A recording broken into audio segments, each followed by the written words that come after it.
Hello students. आज हम लोग composition of functions and invertible functions को डिस्कस करेंगे। तो चलिए हम लोग देखते हैं composition of two functions.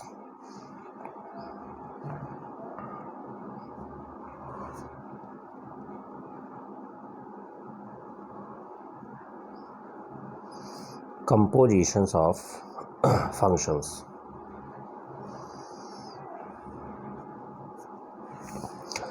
Suppose करें हमारे पास एक फंक्शन है f such that a tends to b। ये हमारे पास एक मैपिंग है f such that a tends to b।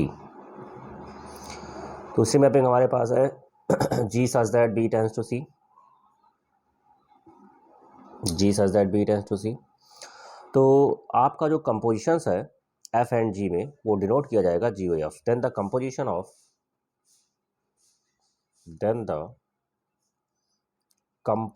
Of compositions of then the composition of f and g denoted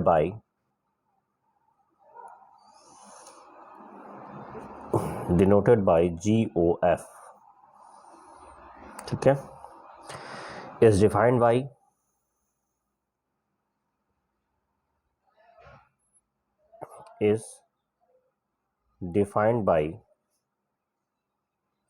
is defined as the function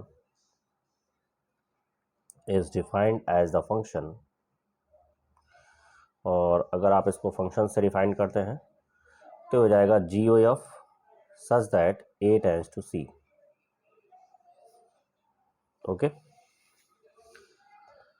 और इसको आप इस तरह से भी दिखा सकते हैं given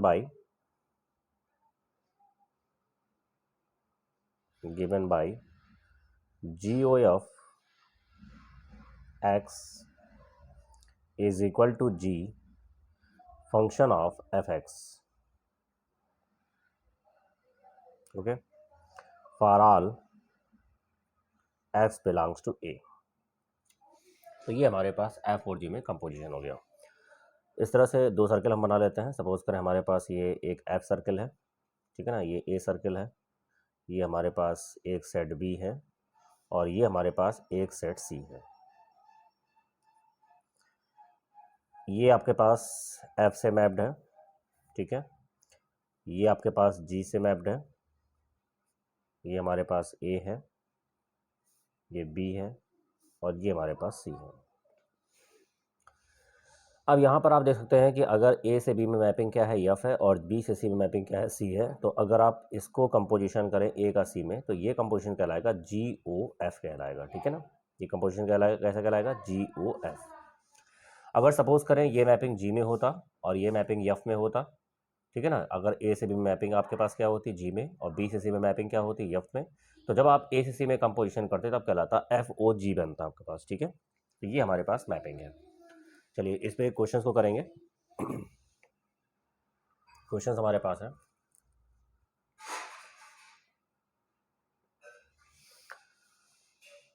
if f is equal to f such that 2 3 4 5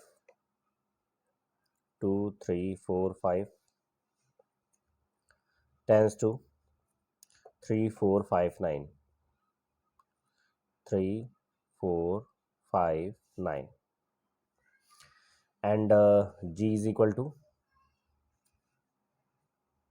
and g such that 3 4 5 9 tends to 7 11 15 b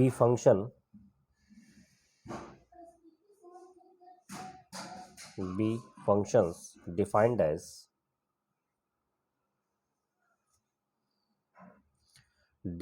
as f2 is equal to 3, f3 is equal to 4, f4 is equal to f5 is equal to 5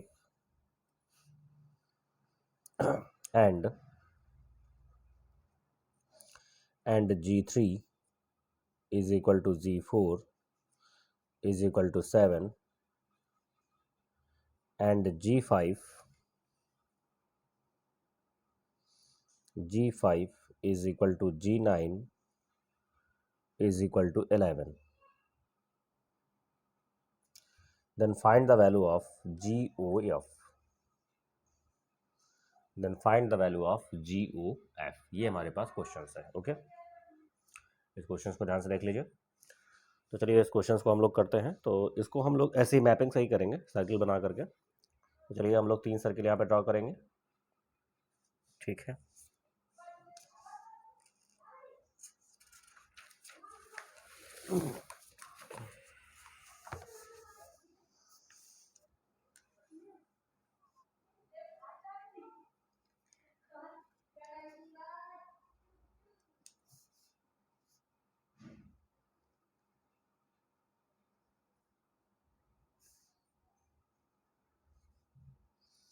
ये 3 circle हमने यहाँ पर draw कर लिया. ये हमारे पास mapping क्या है, एफ में है. इसमें जो एलिमेंट्स हैं 2, 3, 4, 5 और यहाँ पर आपके पास जो कोडोमेन है 3, 4, 5, 9. ठीक है. और जी में आपके पास क्या रहा था, जी में डोमेन क्या था हमारे पास 3, 4, 5, 9 आप देख सकते हैं. और यहाँ पर कोडोमेन आपके पास था 7, 11, 15. और कनेक्टेड एलिमेंट्स कैसे थे उनको हम यहाँ पे ड्रॉ कर लेंगे. यहाँ पे देखिए F2 2 आपके पास कनेक्ट है 3 से, 2 कनेक्ट था 3 से. इसके बाद में F3 3 कनेक्ट था 4 से, 3 कनेक्ट था 4 से. इसके बाद में F4 किससे कनेक्ट था 5 से, F4 कनेक्ट था 5 से. और फिर आपके पास था F5. ठीक है, F5 भी कनेक्ट था आपके पास 5 से. F5 भी 5 से ही कनेक्ट था. इसके बाद में G हमारे पास क्या था, G3 आपके पास 7 से कनेक्ट था, 3 आपके पास 7 से कनेक्ट था. इसके बाद में Z4 ये भी आपके पास 7 से ही कनेक्ट था. फिर हमारे पास था G5 5 आपके पास किससे कनेक्ट था, 5 हमारे पास कनेक्ट था 11 से, है ना. G5 इज इक्वल टू 11 था. तो ये हमारे पास क्या हो गया, G5 कनेक्ट हो गया 11 से. फिर हमारे पास क्या रहा है G9 किससे कनेक्ट है 11 से, तो G9 भी 11 से ही कनेक्ट है. ये हमारे पास वैल्यू थी. ठीक है. तो आपसे यहाँ पर कह रहा है कि find the value of GOF. तो GOF की वैल्यू फाइंड करनी है. तो आपको जो कंपोजिशन फाइंड करना है वो GOF फाइंड करना है. GOF किस में होगा, A से C में हमारे पास होगा. तो चलिए GOF की बात करें तो GOF में क्या होगा, जब आप इसको यहाँ पर निकालेंगे तो यहाँ पर जो एलिमेंट्स होंगे वो किस टाइप से होंगे देख सकते हैं.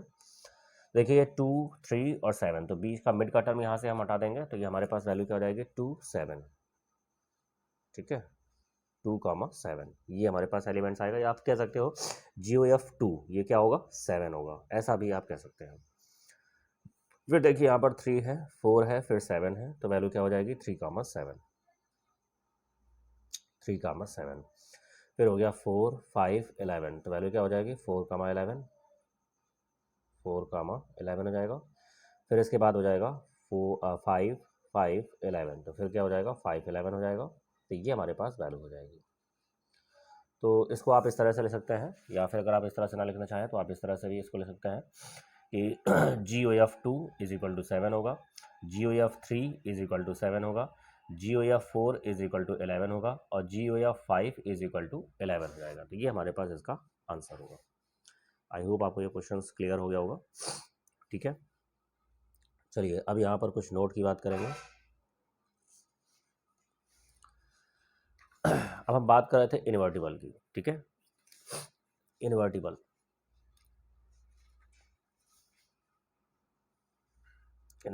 Function, invertible function.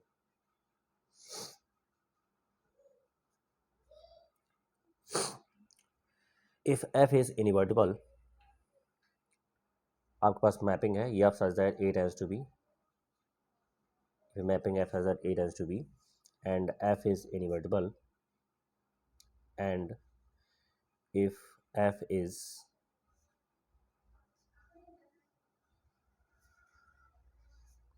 invertible then f must be 1 1 and onto. कोई भी फंक्शंस इन्वर्टिबल फंक्शंस तब होगा जब हमारे पास वो फंक्शन कैसा होगा, 1 1 और ऑन टू होगा, और इसका कन्वर्ट्स भी ट्रू होता है, ठीक है ना। या फिर हमारे पास कोई फंक्शन अगर 1 1 ऑन टू है तो वो आपका इन्वर्टिबल होगा, ठीक है। And conversely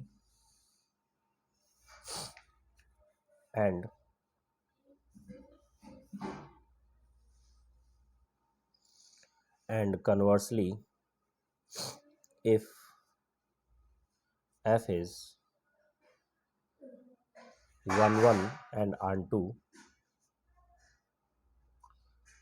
then f must be invertible.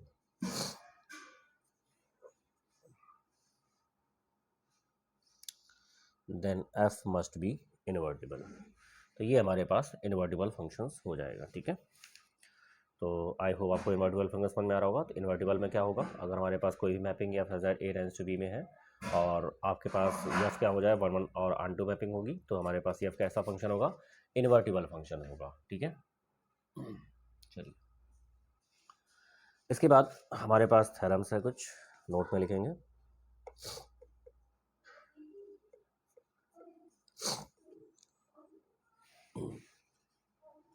Late F such that X tends to Y, या फिर यहाँ पर ऐसा कर सकते हैं, let F such that A tends to B and G such that B tends to C, B two invertible function, b two invertible functions, then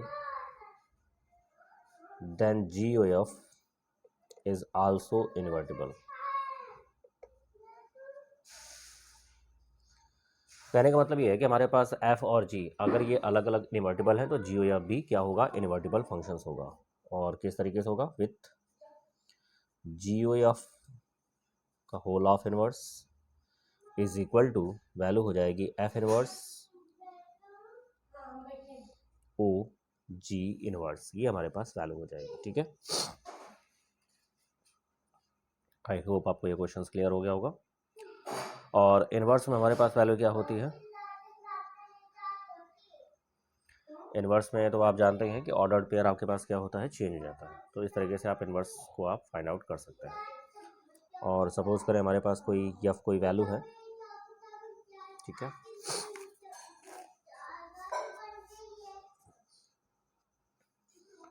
तो suppose करें हमारे पास क्या है, कोई एफ कोई वैल्यू है,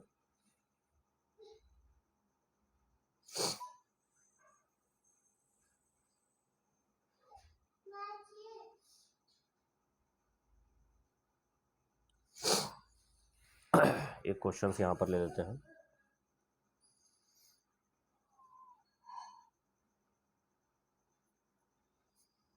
late s is equal to 1 2 3, determine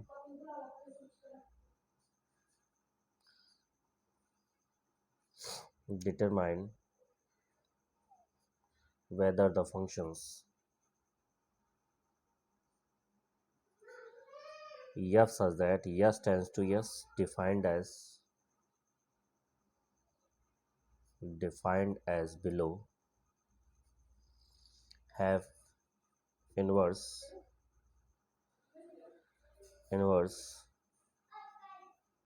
find f inverse if it exists.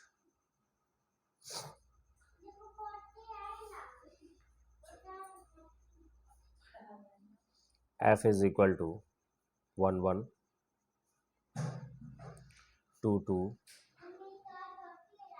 3 3, b number f is equal to 1 2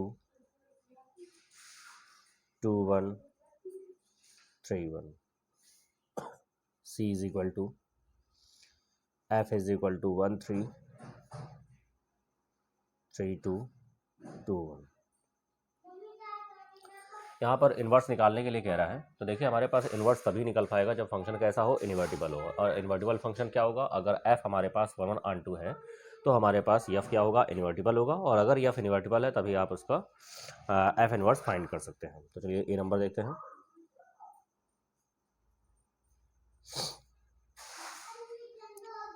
F is equal to हमारे पास है 1 1 2 2 3 3। तो यहाँ पर आप देख सकते हैं कि जितने भी एलिमेंट्स हैं सब सिंगल एलिमेंट से कनेक्टेड हैं, और यहाँ पर देख सकते हैं ऑन टू मैपिंग में कोडोमेन रेंज इक्वली हो रहे हैं, तो ये 1 1 ऑन टू है। तो it is clear that F is 1 1 onto. It is clear that f is 1 1 and on 2, so that f is invertible, so that f is invertible, and so F inverse is equal to, इनके order pair को change कर दें, तो order pair को भी change करेंगे तो value आ रही है 1 1 2 2 एंड 3 3। तो ये हमारे पास क्या है, ऑर्डर्ड पेयर आपके पास ये वैल्यू आएगी, और ये एफ के ही इक्वल हो रही है। बी नंबर की बात करेंगे। बी नंबर हमारे पास क्या है, एफ इज इक्वल टू 1 2 2 1 3 1। अब यहाँ पर अगर हम बात करें तो ये हमारे पास वन मैपिंग नहीं है, क्योंकि यहाँ पर अगर हम मैपिंग की बात करें F2 भी 1 से कनेक्ट हो रहा है और 3 भी आपके पास 1 से कनेक्ट हो रहा है। It is clear that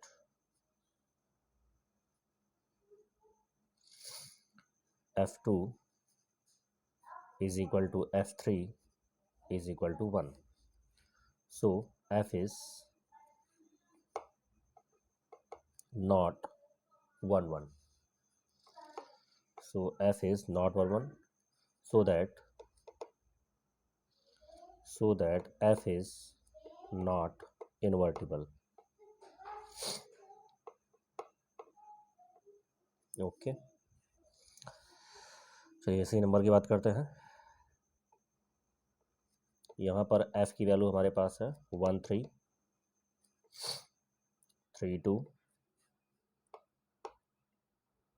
and 3 3।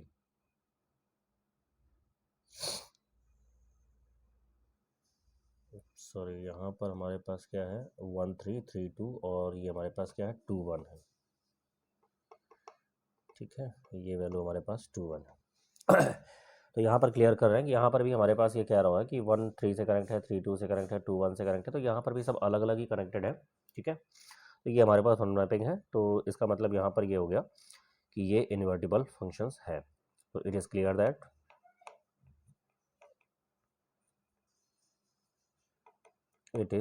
That f is 1 1 and on 2, so that f is invertible,